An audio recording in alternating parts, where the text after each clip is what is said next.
Yeah. That's totally wrong. They're not building any skill. Try to show me a guy who's a champion in CrossFit, champion in Jiu Jitsu. That guy would need 2 lifetimes to reach mastery in both of those. Why? Because my CrossFit workout is going to tax me so much. I cannot learn armbar, sweep, triangle choke, double leg takedown, underhook. I've taxed my whole system. My system is in recovery. When your system is in recovery, what can you do but rest? You understand? Mm-hmm. Okay, Rafa Mendes. Do you think Rafa Mendes, arguably the greatest pound for pound, one of the greatest pound for pound jiu-jitsu guys in the world, do you think he's got a great CrossFit workout that he's really mastered, he's really good at? Do you think he has a great back squat? Do you think he's a great deadlifter?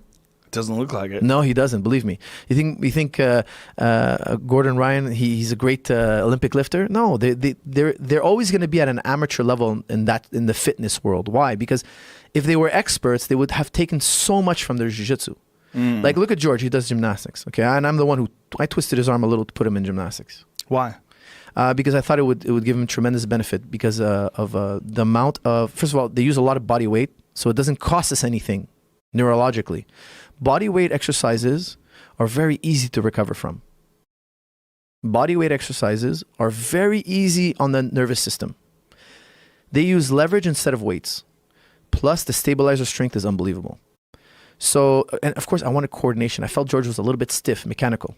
And the tumbling makes you more fluid. I thought I would create more efficiency this way.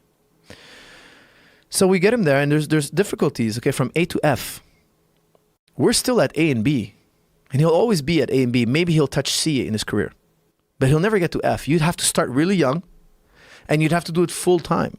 You know, imagine somebody trying to get good at jiu-jitsu doing it part time. He'll never get good. He'll be so-so. He'll reach such a level. CrossFit is too fatigue-seeking for an MMA fighter.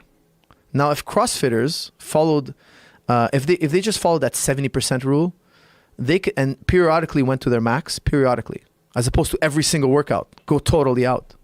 I bet you their top guys don't go all out every day.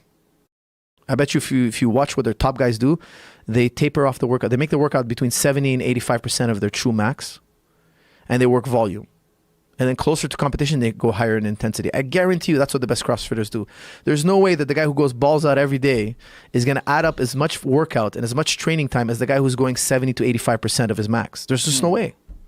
But when they do those classes, like say if they do a CrossFit class, and I'm speaking out of ignorance, honestly, because I only watch them on video. I've never done a CrossFit class. But it seems to me they're competing against each other. Yeah, they're going all out, trying to set a PR. Every class. Yeah. That's ridiculous. All due respect. I mean, it just doesn't make any sense. But why is it so popular? Because people think that's right. Because why? Because when you watch a prime time or a fight, the guy's at the peak. He's at a point in his training camp where he's at the high end of intensity. So people are always watching the last part of your camp, the part where you're peaking, and then you're going to go taper off for 10, 15 days. They don't see that part, and they don't see the months before where you ramped up to that level. They just see the last 2-3 weeks where it's the last few sparrings, and we're mimicking fight speed to the maximum as we can. Yeah, we're flirting with danger here. We're only doing it a little bit, but that's the part everybody's watching. So they think, oh, if you want to become really good, you have to flirt with danger every day. That's what their workouts are. If you see George train throughout the year, you'd be like, hey, that wasn't so intense. That wasn't so intense. There's another really mellow practice. I remember when I was younger, I was training at the Grant Brothers gym, and I would see Otis Grant. You know, he's a world champion boxer. Everybody knew him in Canada. Like, he's the man. And he was training really relaxed. I was like, dude, I'm training harder than him. But that's his millionth workout. It was my 10th, you know? He's doing in the long run. He's added way more years of training. So that's when I started to understand that the champion, the best guy, he's training for the long run. It's far more intelligent. He's getting far more workouts in than me that's burned out, and the next day I need a rest. Right, yeah. So it's consistency over intensity. Intensity entails you need to take a break. There's just no way around it. So if you're a young person listening to this and you've got a coach that's trying to burn you out every day, the fuck do you do?